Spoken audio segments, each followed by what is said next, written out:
এলেমটো বিশেষত্ব এয়া যে আমি বাৰে বাৰে ইউজ কৰিব পাৰিম। ইয়াৰ কাৰণে আপোনাৰ এটা মাৰ্কাৰ পেন লাগিব। স্কুলত আজিকালি চবৰে মাৰ্কাৰ পেন থাকে। এতিয়া ধৰক শব্দ গঠন কৰিব দিলে ল'ৰা ছোৱালীয়ে চালে প্ৰথমে বিভিন্ন দন্তীয় ঠ দন্তীয় ন মাৰ্কাৰ পেনে এইটো মাৰ্ক কৰি ইয়াত লিখিব পাৰিব তাহাঁতি। তাৰপিছত আকৌ কলা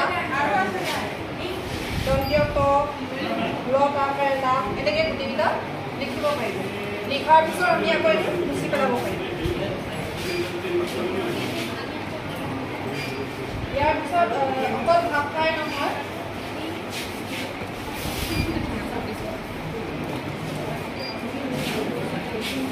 গণিততো ব্যৱহাৰ কৰিব পাৰোঁ। অলপ মাজত আহি যাওক বাইদেউ মেম অলপ মাজত আহি যাওক বেনাৰ আহিব। তাতো আমি এনেদৰে বৰ্ণ শব্দ বনাবলৈ ইয়াত লিখিবলৈ দিব পাৰোঁ। গণিতৰ উপৰি আমি ইংৰাজীও কৰিব পাৰোঁ, ইংৰাজী ভাষাটোৰ কাৰণেও। তাৰপিছত আমাৰ বেক পেজতো এইটো আছে প্ৰথম শ্ৰেণী কিতাপৰ পৰাই লৈছোঁ মই 46 পেজত আছে এইটো। ইয়াত কি কৰিব পাৰোঁ এইটো মই বাৰে বাৰে ব্যৱহাৰ কৰিব পৰাকৈ দিছোঁ। ইয়াত যোগ বিয়োগ পূৰণ আৰু পাৰিলে হৰণৰো ল'ৰা ছোৱালী কৰিব দিব পাৰে। ধৰি লওক আমি ইয়াত তাহাঁতৰ কৰিব দিলোঁ 2 যোগ 2 সমান কিমান হ'ব ইয়াত লিখা। তাহাঁতি যদি গণনা কৰিব নোৱাৰে হাতৰ আঙুলিত যদি গণনা কৰিব নোৱাৰে ইয়াত এটা দিছোঁ অপশ্যন। ইয়াত তাহাঁতি আজকানিও গণনা কৰিব পাৰিব। 1 2 3 4 সমান 4 এইটো কৰাৰ পিছত তাহাঁতি এইটো মুচি পেলাব পাৰিব।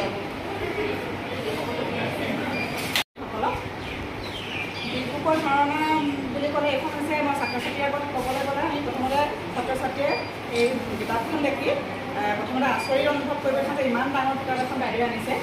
তাৰপিছত সিহঁতি মানে ভিতৰত যিখিনি পিক্সাৰ লগাইছোঁ ধৰক তাৰ পৰা প্ৰথমতে সিহঁতি আনন্দও পাব, ক্লাছটো অকণমান উপভোগ কৰিব। তাৰপিছতে তাৰ মৌখিক ভাষাৰ বিকাশ হ'ব বুলি ভাবিছোঁ। তাৰপৰা পাঠোদ্ধাৰ হ'ব।